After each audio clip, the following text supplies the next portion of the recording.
Yeah, I think we're live. Hello, everybody, and happy Friday. I had to check my mic to make sure it was actually working, but I think it is. All right, so happy Friday. Today we're going to be talking about the mega week in streaming that came from House of the Dragon and the Rings of Power. Now, I'm going to do my best, at least for a while, to keep it spoiler free, and I appreciate it if you do so in the chat as well. Not that, I mean, it's the beginning of both seasons, so we don't have like a ton of big things to spoil yet. But still, be considerate of those who haven't had a chance yet to watch either of these shows.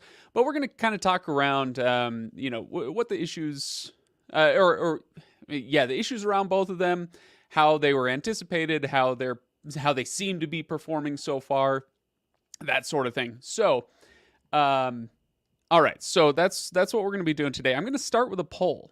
Okay, so here comes the poll, and this one it's very simple. Which did you enjoy more? If you watched both, if you only watched one, maybe you can just select that one. But go ahead and select your favorite, and we will see what happens here. All right, so let's see if I can. Yeah, I think I can share that. All right, so here's our poll. Tell me if you're having any trouble getting through to the link. But I am curious about which one you guys are all preferring. So, all right, there we go. And okay, all right. So one vote in, good. The link is working. That's what I like to see. So to give a little background, maybe we'll drop that down. We can watch that as it comes rolling in. All right. So it was 2 Sundays ago that the new Game of Thrones dropped. It's called House of the Dragon, and this is the prequel series, whatever we want to call it, the prequel series to the Game of Thrones series on HBO. Obviously, very highly anticipated. They didn't spend as much money on this as they did on, by the time Game of Thrones was over, but it was no cheap show. Let's be clear about that. On the other side of things, we've got the Rings of Power, which is Amazon's baby. So they purchased the rights to essentially adapt the appendices to the Lord of the Rings. So if you've ever read the Lord of the Rings, after the end of the Return of the King, there's a whole bunch of supplementary information, about what happened in ages before, and where did the dwarves come from, and what are hobbits? Where'd the hobbits come from? That sort of thing. And so they got the rights to that. They made the Rings of Power, and we finally, last night got to see the first 2 episodes. So for both shows, we have 2 episodes out, and I'm curious about how it's going for everybody. I am going to add this in one more time. So if you're just joining in, make sure you click on that poll in the chat. I wonder, there's got to be. I can. See, I don't stream from YouTube, so I have to go find the YouTube page and then pin the thing. But anyway, I'll take care of that in a minute. What was I going to say? Oh yeah, so the Rings of Power was immensely expensive, the most expensive thing ever made, on film. So it's incredibly expensive. But the thing about the Rings of Power is nobody really knew what they were going to do with it. Nobody knew what the story was going to be. With House of the Dragon, that was based on a kind of Westeros history that George Martin had written. And so people kind of had an idea of what was coming and what kind of story they were going to tell. With Rings of Power, nobody knew what they were going to tell. And we're still wondering, how this is going to go story-wise. All that we knew, the only expectation that we could reasonably have going into it was that it would look great. So the question I think on my mind and on a lot of people's minds is, did it meet expectations? Will the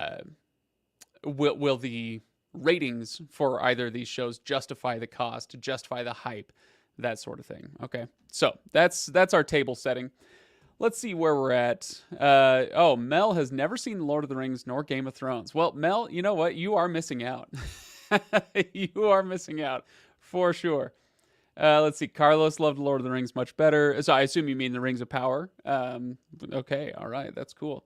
Frayden, hello, welcome back. Happy Friday. Okay.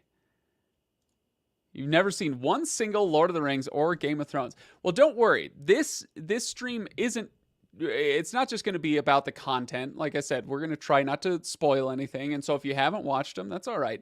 I am going to pull up some other stuff that you might find interesting, for instance. And I'll come back to that poll in just a moment.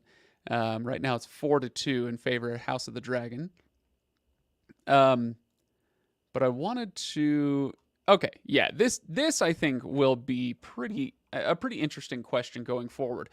Will it be a ratings hit? It'll take a while to find out. So I pulled up this article because it's got some really interesting numbers in there for both this and House of the Dragon. And we knew what had happened on opening weekend with House of the Dragon, more or less. Let's see, where is it? House of the Dragon. There we go. So in its first 2 episodes, because they're doing one a week for House of the Dragon, so they only released one the first week, one the second week, and they're pulling an average of 10.1 million first night viewers across all platforms. So that's a lot. If we extrapolate that out, assuming that everybody who watched the show actually watched it all the way through, of course we can't assume that, it's probably a little bit less than this, but if you blow that number out, 10 million times 60 minutes per episode, you're looking at 600 million minutes viewed, okay? And the reason that matters, 600 million minutes viewed, is because these are the kind of numbers we're looking at for other premieres. So over on Amazon Prime, they've got a couple other shows to mention. The Wheel of Time had 1.16 billion minutes for its first 3-episode premiere. Reacher opened with 1.84 billion minutes. Wow, that is pretty incredible. Collected almost 6 billion minutes over 6 weeks in the top 10. Okay, so those are the kind of numbers we're dealing with. Just to kind of set the table here for this. Let me go back to our poll here, and I'm going to share this one more time. Okay. So that if you've joined and you haven't had a chance yet to vote, then go do so. I'm really interested to see what people have to say, and we've only gotten a few votes in so far. House of the Dragon, though. Oh, okay. So the Rings of Power is catching up a little bit. House of the Dragon is pulling ahead, though. All right. So let's see. Teresa said Rings is definitely better. Let's see.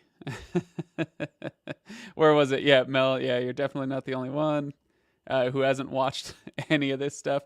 So, is it safe to say that you guys aren't fantasy fans? Like, is it the aesthetic of the thing that? I swear the light is changing behind me. Is it the aesthetic of the thing that that kind of throws you off, or is it something else? I'm curious about that. Okay. House of the Dragon for sure, says Damon Targ. I love it. That's funny. It's got characters with substance and really good actors. I agree. You could also say that about Rings of Power, and I would say I agree. All right. I voted, but I don't think it's too early to vote. Or do you mean to say that you do think it's too early to vote? Yeah, I'm not asking you which show is going to stand the test of time and be watched for generations to come. I just mean, hey, we got the first 2 episodes of each of these shows. Which one did you enjoy more? So I'm not asking you to make a monumental cultural judgment of some kind. Anyway. Game of Thrones was really good. Yeah, it was. Well, are you talking about Game of Thrones or House of the Dragon? Either way. Let's see. So why compare the two? All right. Why compare the two, asks Wayne. And that's a great question. Why would we compare the two? We've got a couple of reasons to compare the two. And I'm glad you asked this question. They are... Even in fantasy, they are different. In fact, you can go so far as to say that they are, if not opposites, then if not contradictory, then they definitely they are bifurcated paths in fantasy. So the Lord of the Rings is a very what's the word? Optimistic, heroic, epic story, all about good versus evil and good triumphs. I can go on, believe me, as a an amateur Tolkien scholar, whatever you want to call me, I can go on. And then George Martin comes along and he's like, yeah, but on that 1,000-mile trek from the Shire to Mordor, didn't they ever stop to poop along the way? They should be pooping, and they should be having sex, and they should be pooping, and they should be whatever. so he kind of conceived of Game of Thrones with this idea that I'm going to take this idea of epic fantasy, with all the warring factions and the battles and the jousts and the this and that and the other, and actually bring it down to earth and show what it would really be like to live through that sort of thing, as best he could. And so that's why you have so many, beheadings and dismemberments, and, there's a lot of undesirable things in that show. The violence, the sexual violence, the machinations within and between houses and all that stuff. Like, it gets really messy, as it would, right? And so it kind of just depends on what your aesthetic sensibility is. What do you prefer to watch, or read, or whatever. And so so these things kind of are in dialogue with each other. So why compare the two? Well, if you're trying to compare them and to say which one is better, that's not going to work out that well, right? Because it's completely subjective. Which one do you like better? It's up to you, right? But we can compare them, and I think we should compare them on a different level, which is, kind of talking about what success looks like for streaming, what this will do for each streaming service, and what this means for the rest of us as viewers, that sort of thing. And so it's, while it may not make a lot of sense to compare the two artistically, I think it does, but why compare the two? You don't have to. But from a streaming perspective, I think it makes a lot of sense for us to ask, what's going on with these. Anyway, it's like comparing Messi versus Ronaldo. And why couldn't you? You can compare Messi to Ronaldo. Go for it. You will learn things if you compare Messi to Ronaldo. You will learn things about each, and you will learn things about the game outside of the two of them. Anyway, all right. So I do want to take. Oh, whoops! I grabbed the wrong one. I do want to take a few. Only block and report are my options. Oh, interesting. Sorry about that. I don't know what's going on there. These straw poll websites aren't always the most reliable. Shocking. Okay. Interesting. All right. So Frayden says, I'm just not a fantasy fan, but I can admire the visuals. The visuals look awesome. And I know a lot of people who like both. I just can't get into that stuff. Got no problem or hate towards it. See, that's how I feel about something like anime. Anime, very popular with my generation. And I don't know, probably subsequent generations too. But it was very much that way for me. In general, in fact, animated things I struggle with. Not always, I'm not saying that's a blanket thing, but where some people can just love animated shows and anime specifically, it never appealed to me. But that doesn't mean I hate that it exists. I just never got into it. So yeah, so I totally get the sentiment. All right. Meeting a queen in House of Dragons we know is destined for doom is a less compelling arc. Not necessarily. We don't know. I don't know. I haven't actually read the source material, so maybe you know something I don't. Only watched the first episode of Dragon. You should give the second episode a try. In both of these cases, I think the first episode was all set up, and then the second episode kind of started actually kicking things somewhat into gear. And so, yeah, give the second episode a shot if you had any positive disposition toward the first. I like The Sopranos, says Tony. Of course, your name is Tony. You're contractually obligated because of your name to like The Sopranos. That makes sense. All right. I love this. Seeing the dwarf world was more visually dope than anything I've seen in House of the Dragon. I'm only laughing because I use the word dope often unironically, and I get made fun of for it. So it's nice to see somebody else use it. And I agree. It looked really good. Let's see. Um, ooh, okay. Dragon blurs those lines. Political versus good and evil. Yeah, I wonder. I wonder what they're gonna do. I do feel like this Rings of Power is gonna maybe start pulling. Like I said, Game of Thrones and George Martin kind of pulled epic fantasy down into the something more real, and I think Rings of Power may be trying to do something along those lines. They're not going to go full Martin. Don't get me wrong. I'm not saying that, but trying to get into some of the more, political or kind of the dirty side of storytelling. They might get into some of that. You pick your shows and I'll pick my shoes. Fair enough. Fair enough.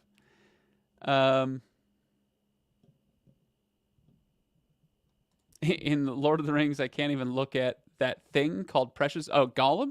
It was disgusting. If it's in Rings of Power, I will not be watching it ever. Game of Thrones had too much violence. That's fair. That is fair. Rings of Power is it's taking place about 2,500, 3,000 years somewhere in there before Gollum. So I think you're going to be safe. You should be okay. What I consider Voltron anime, I have no idea. Can we agree Game of Thrones is more for adults and Lord of the Rings is more for teenagers and young adults? No, we cannot agree on that. I don't think that's a thing at all. In fact, I'll tell you one of my theories that I've been working with, or that I've had in my head for a few years now, is that when it comes to great art, it may have an age floor, meaning you're too young to consume this thing for whatever reason, but it has no age ceiling. So, for instance, a great example would be The Giving Tree. Was it Shel Silverstein wrote the Giving Tree? Go back and read The Giving Tree, as an adult, as a teenager, and then a young adult, and then a parent, and then, and the meaning keeps growing. It keeps giving you things to think about, and it's a little kid's book, right? So that's a great example. So The Lord of the Rings may be more accessible for teenagers than Game of Thrones is. That's fair to say. But I think both are perfectly enjoyable for adults. All right. An instance where Craig is, don't say it. Oh, no, you said, oh boy, ouch. Ouch. All right. Do you think the next quick question? Do you think the next Apple TV controller will have USB-C? There's, I don't know if it ever went anywhere. Wasn't there a lawsuit trying to make Apple adopt USB-C for all of their devices? Short answer is I don't know. I don't know. But I wish that would be the case. I had for a while. I had a work issued laptop, and it was a MacBook Pro. But it was like the 2018 model. I can't remember exactly what year it was, but it was the one that had just 4 USB-C ports on it. And it was the greatest thing ever. Because, if you used their charger, it would, charge optimally fast and whatever. But, I could just take my phone charger with me and plug it in if I was traveling or something. And it worked fine, not optimally, but it worked fine because it was USB-C. So I could just take my Android phone charger and plug it into anyway. So I love the universality of it. So I hope that everything in the world gets USB-C sometime soon. Let's see. The second episode was good. I'm excited for the next. Definitely a decent show. The actors have reeled me in on House of the Dragon. There you go. I'd love to hear it. There we go. Anime is awesome. There you go. I didn't say it's not. I just said I just said it never drawed me in. Drawed. Wow. Never drew me in. They're They're just trying to ride the tails of Game of Thrones and make another hit series, which will not happen. I hate to tell you this, but it's already happening. And also, why not? Game of Thrones is great, for the most part. And so, ride those coattails. I guess I don't see what the problem is there. I don't know if this is exactly what you're saying, but a lot of times you'll hear people say, "Oh, this is just a cash grab," and I'll be like, "Here's my money, grab my cash." If it's good, great. I don't care. If you're making money off of it, if it's good, that's my concern. So let's see. They do too many reboots and remakes. All right. As a general proposition, I can get on board with that, but some things are built to be franchises. The Marvel Cinematic Universe for one thing, but go back to Star Wars and the way that it blew up kind of in the 90s with the extended universe and all that expanded universe. It's kind of built to be that. The Lord of the Rings, with how much depth the lore has, Tolkien made it specifically to be fertile ground for things like this. I'm not saying he would have loved the show. I have no idea. Wow, was Game of Thrones really that violent? Yes. Yes, it was. It really, really was. Voltron is anime, says CJ. All right. Okay.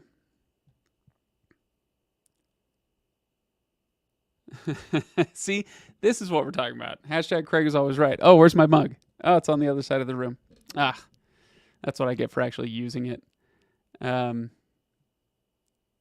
Okay. We can only have one good show. Okay. Sorry, I'm gonna come back to that. Yes, it seems cool. It seems a lot of fun, and I enjoy the anime community from what I've experienced of it. Hosting a nerd show, elsewhere. I interact with a lot of anime people, and they seem great. I'd love to love anime. I just never could quite get into it. Okay, so we can only have one good show. I love this. This is a rant that you guys have heard me go on for a few weeks now, maybe.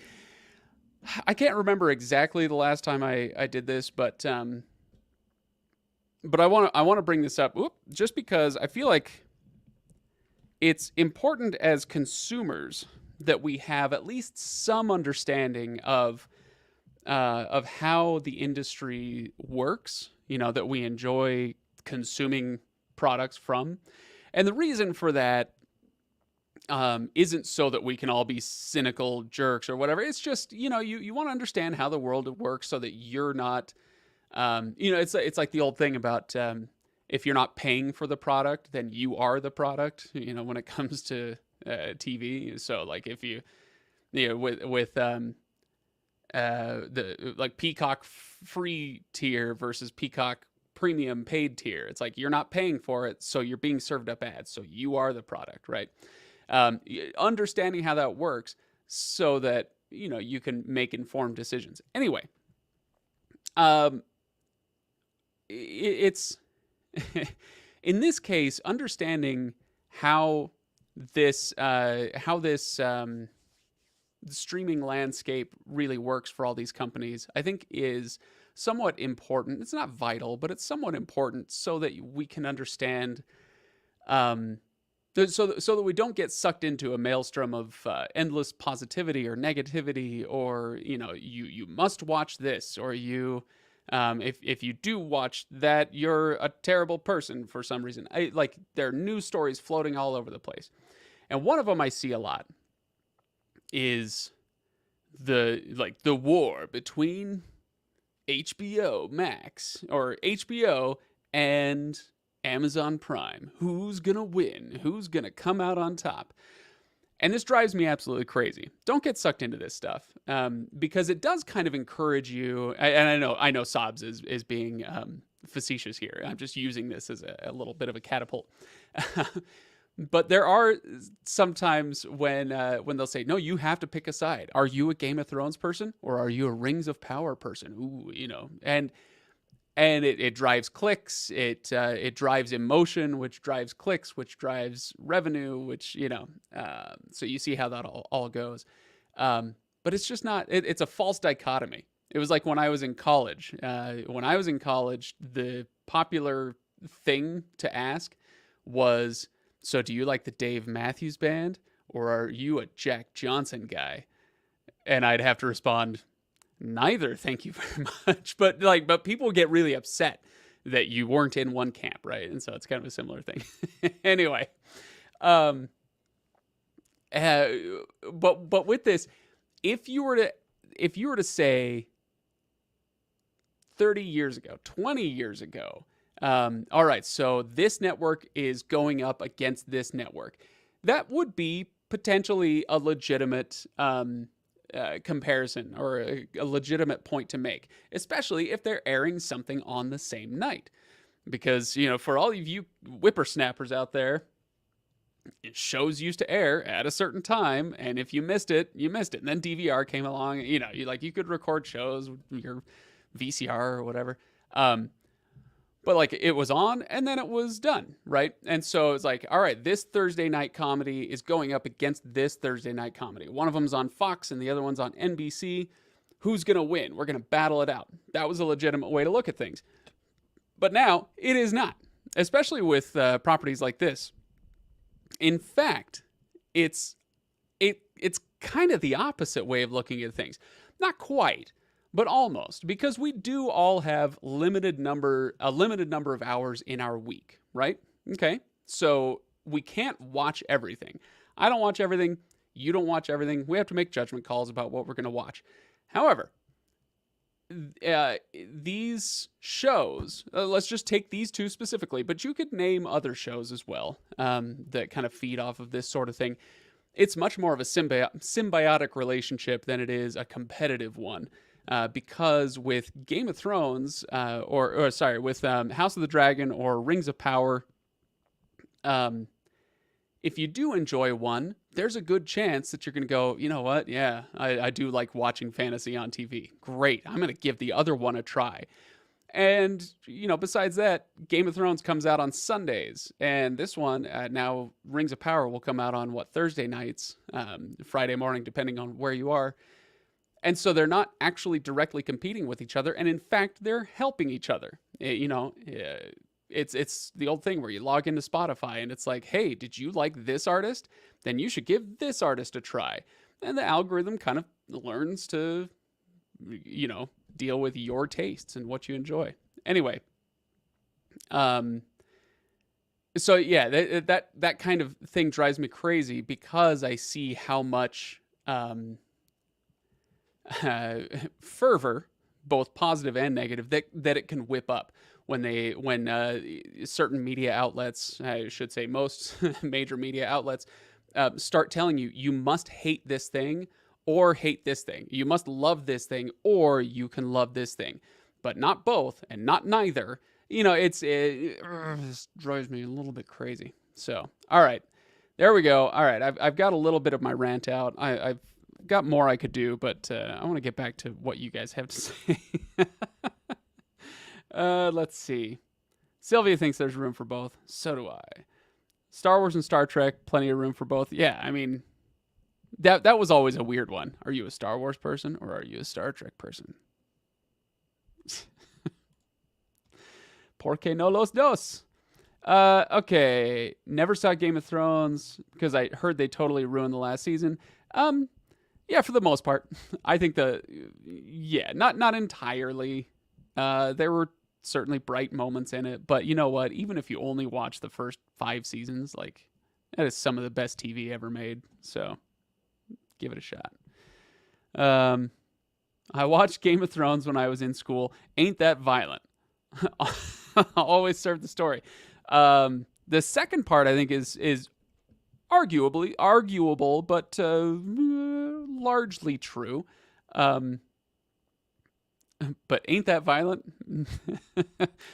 Hard disagree. It was that violent. Okay. Oh, you read an article that Netflix is going to release their ad-supported tier in October, so that way they beat Disney Plus. I did not see that today. I was busy with some other stuff, so I haven't been very up on my news. But I would love if you sent me that article. Hit me up on Twitter, right there. Send me that article on Twitter. I'd love to see it. Okay. Love that being a nerd in the 80s and 90s has come full circle, and the general public is just catching up. Yeah. I need to watch my kids need to watch them more. Is that what you mean? What constitutes a good show is highly subjective. True. What may be awesome to one may be complete trash to somebody else. We can't judge people by what they like. Well, I think that last part, actually, you can judge people by what they like in large measure, but you can't necessarily judge the thing that they like by the fact that they like it. I think that's more in line with kind of what you were saying before, CJ. But like, so I don't know if I can I actually turn this around and show you? Right over here, I've got like all these bookshelves here in my studio and my vacuum cleaner. Thank you very much.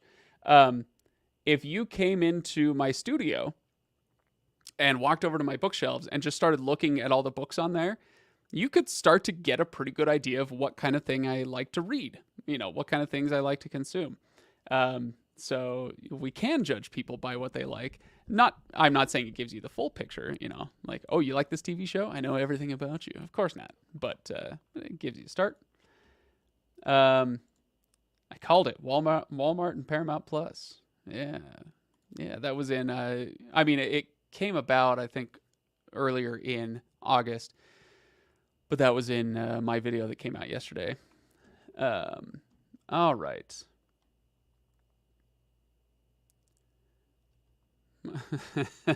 Wall mount. That's pretty good. Hey, let's see if any of you are voting. I'm gonna throw this one up there one more time because I know we've got some more people in there. So again, this is not. I'm not asking you to comment on which thing will rule the world for the next generation. It's just which one did you enjoy the first couple episodes of more? Where's my question? Which did you enjoy more? There you go. All right, let's see what else you guys got. The Rings of Power is not for kids, but the hobbits in the Lord of the Rings are. Yeah.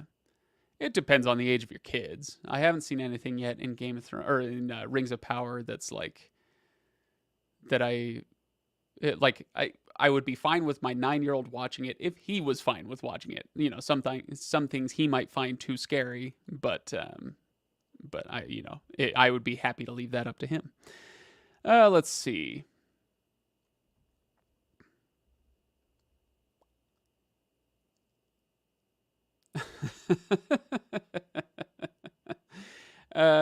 Okay, let's see.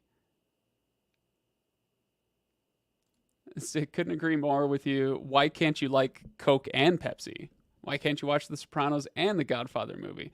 Why can't you watch both Game of Thrones and Rings of Power? Totally agree. Well, thank you. I'm glad. Yeah, I hope that rings true. I'm very weird. Star Trek over Star Wars every day. That's not weird. It's not weird to prefer one or the other. Yeah, I don't want you to misunderstand me. I'm not saying that, hey, if you love House of the Dragon, you should love Rings of Power. I'm not saying if you love Star Trek, you should love Star Wars. I'm just saying you can. You can like both. But there are people out there who really want you to pick one or the other. You can like both. You can like neither. And that's all totally fine.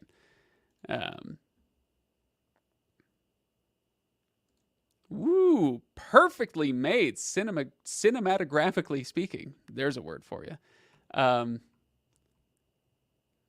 That's a bold statement there, Cotton. For my money, for my money, I think for the first 2 episodes, if we're just talking about the first 2 episodes, I enjoyed the Rings of Power more. partly because I'm just a massive Tolkien person, and have been and will be, and all that stuff. So it was just a treat to kind of see some of that stuff on screen. But I also think that it was as a general proposition over 2 episodes, it was more exciting. It was more enjoyable to watch. Um, but House of the Dragon, but here's my caveat to that. So over 2 episodes, I've enjoyed Rings of Power more. But if you remember way back in the first season of Game of Thrones took a little while to kind of get going. It was always, the first episode is really good, don't get me wrong, but it did take a while to get you into that world. Okay, so here are the characters and here are their motivations, and now I understand. Okay, so this guy's from this house, and then okay, so she's from this house, and they're gonna maneuver this way, and it took a good 4 or 5 episodes at least before the viewer of Game of Thrones, a decade ago, whatever it was, really started to feel like they knew what was going on. And I suspect something like that is going on with House of the Dragon, where it's like, I love what the actors are doing. The story is interesting. The conversations are very interesting. I'm enjoying it. And yeah, there are obviously action beats. But it's slower paced. It's a lot more set up as it's getting the story going. So Game of Thrones didn't become the cultural phenomenon that it did become until it had been rolling for a while, and word of mouth spread and spread and spread, so that people kind of started to figure out what was going on with it. Something similar might happen with House of Dragons. The House of the Dragon, where it's already a smash hit as far as just the numbers for the first 2 episodes, but it might get even bigger as things go on, bigger and better. The quality of the storytelling might get even better as the story moves on. We'll see. But for the first 2 episodes, I'm more into Rings of Power at this point. But you better believe I'm going to be watching both going forward. Wow, my 8 and 11-year-olds are enjoying Stranger Things. I remember watching that first season of Stranger Things. Even the first season, I was like, this is some pretty, obviously I was in my 30s, and so it wasn't like I'm scared to turn off the lights now, but it was like, hey, this is some decently scary stuff. Let's see. What do I think about Paramount integrating Showtime into the Paramount Plus app? I think that's good for Paramount Plus. And it's good for Showtime. Showtime, they need some deals like that. So yeah, I think it's good for both of them. All right.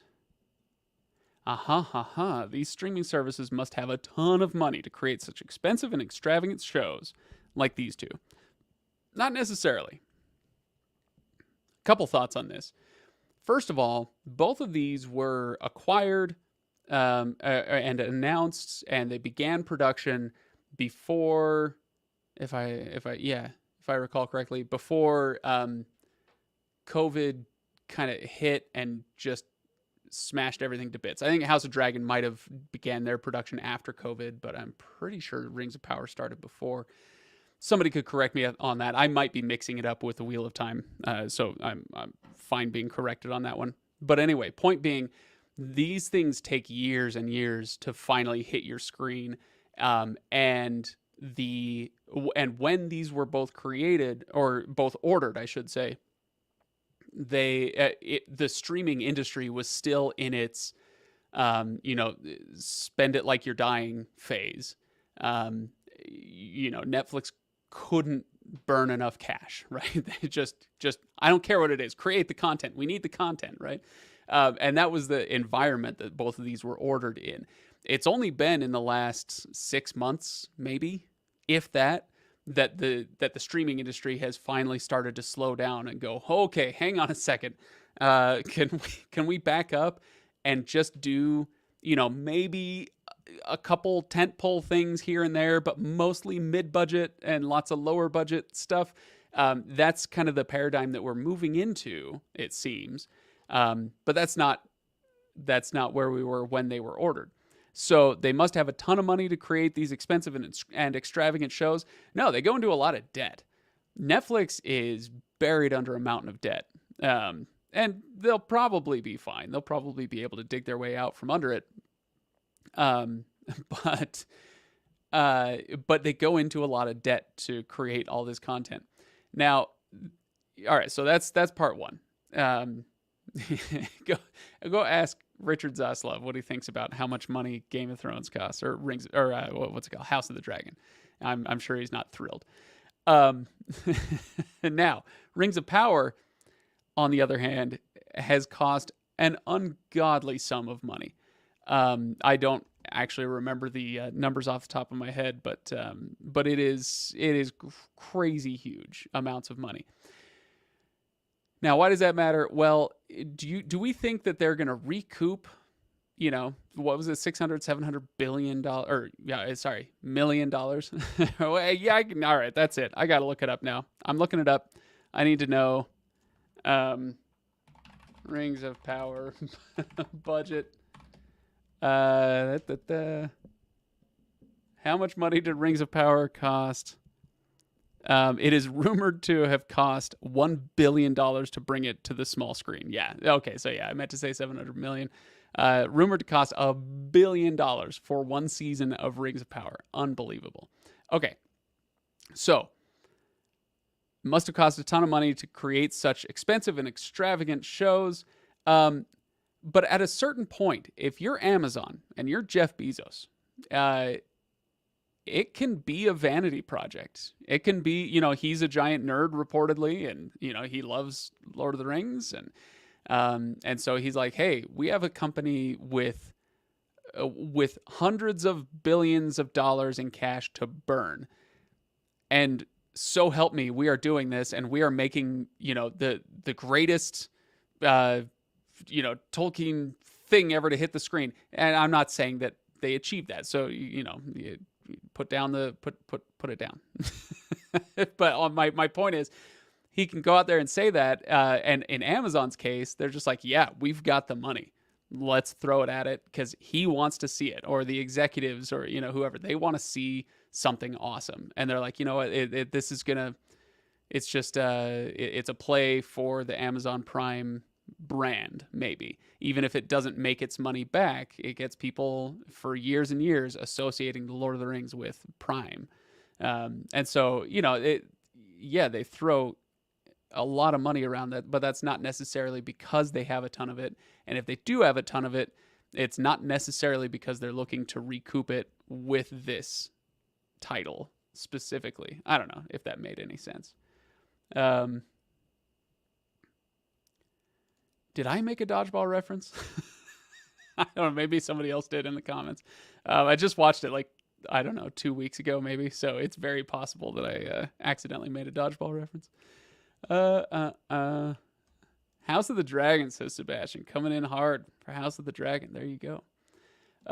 Yeah. Okay. So Frayden says, did you see T-Mobile is now offering Netflix and Apple TV Plus with their higher monthly plan? Between cell phone companies, just flat out mergers, seeing more and more bundling every day. Yeah, it's sure seems that way. And in my case, I don't take advantage of any of these, because I think that for my purposes, I work from home. My wife works from home. When I do go out, I have certain places that I go, restaurants, coffee shops, breweries, whatever, that have free Wi-Fi, and free Wi-Fi. Everybody has free Wi-Fi now. But anyway, point being, I don't need an unlimited plan, and they're so expensive. And so they keep coming up with these ways to try to get me to sign up for the unlimited plan. Ooh, but you can get your Apple TV Plus for free. And I'm like, right. And so you want me to pay, $500 more per year for my cell phone plan to get the $60 Apple TV Plus year for free? Yeah, I'm not going to do it. But yeah, no, I did see that. All right. Voted for House of the Dragon, but I enjoyed both, which I find to be the case for most rival shows. Yeah, exactly. What was it? Dante's Peak versus Volcano? Both favorites. What was the other one? Armageddon versus Deep Impact? Both favorites. Oh boy. I prefer Ring Game of Dragon Power Thrones. Well played. uh, Galadriel scenes are hard to watch. She's like an angry robot with two facial expressions. All right. Okay. There's an opinion. We've got some opinions rolling now. Let's see. Oh, okay. So David has really not liked Rings of Power. I will keep watching, but really have not liked it. All right. Well, I hope you don't feel obligated. Nobody's going to force you to watch. So they also need huge tax write-offs. Well, $1 billion is insane to me. Yeah. $1 billion. I meant dollars. Yeah, nice. I knew what you meant. Let's see. They also made the film, so it's there forever. They can rent it out to other streaming platforms. So I mean, they didn't make the Lord of the Rings films or the Hobbit films. So yeah, I guess I'm not sure exactly what you mean. Oh, okay, now I get it. All right, so there we go. All right, you guys. I got my rant out there, and it looks like there are only a few votes on this one. Shame on all of you who didn't vote, but it looks like House of the Dragon is kind of pulling ahead. So, and that makes sense. Honestly, if I know my audience here at Reviews.org, and I think I do because I get all of the demographic data, then that makes a lot of sense. Because the audience for House of the Dragon will skew a little bit older, and so does ours. So does our audience. And you know what? I'm kind of proud of that. We have plenty of young folks watching, but no, our audience skews a little bit older than the average on YouTube, which is fun. Anyway, all right. What was I gonna say? Oh yeah, I guess I forgot. All right, so let's call it there. Thank you for participating in today's live stream. I'm gonna go eat some. I made some Rice Krispie treats with my kids last night, and they had a ball. And I need to go eat some with my kids. You know what the secret is? You see all that? Fruity Pebbles. You do half Rice Krispies and half Fruity Pebbles. It's the greatest Rice Krispie treat you ever had in your life. So, oh boy, yeah, don't remind me. I'm about to lose the next 4 months of my life, or at least the next 4 months of Saturdays of my life. So, all right. Thank you very much, everybody, for watching. I'll be back here next week at the same time, 2 p.m. Eastern, here on this channel. I'll also go live if you are a Rings of Power watcher. I'll be going live in just over an hour over on the Legendarium, so you can go check it out there. I'll talk, maybe dive a little bit more into the actual Rings of Power premiere with the audience over there. But thank you for participating this week. Much appreciate it. And I will see you all next week.